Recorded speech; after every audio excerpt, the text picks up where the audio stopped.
The 2021 helicopter emergency, a frightening wake-up call.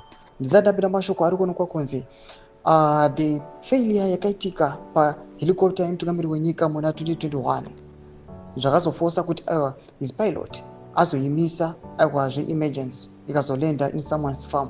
Panguva ino kunzi it is a wake-up call iri kupiwa kune veku-Air Force kuti they must maintain their planes. Panguva ino ndinoba subscribe like on the bell icon tipita panapa the news of Somdonjera chiti.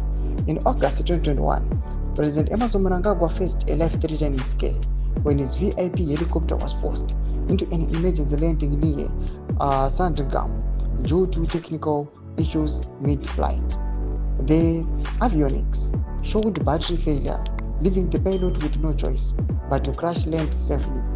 This incident deeply alarmed the president, who immediately ordered comprehensive review of presidential security protocols.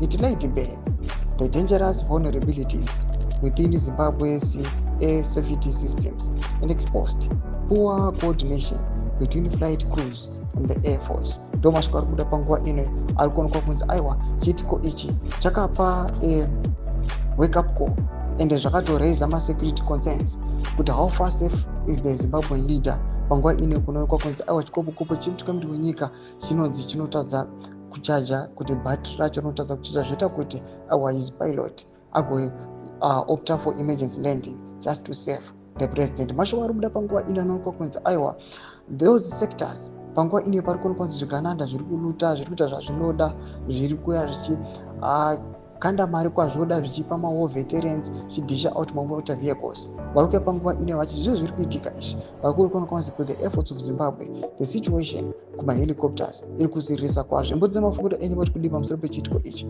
Wapinda comment section medu budze mafunguro enyu. Subscribe or like, chat on the bell icon.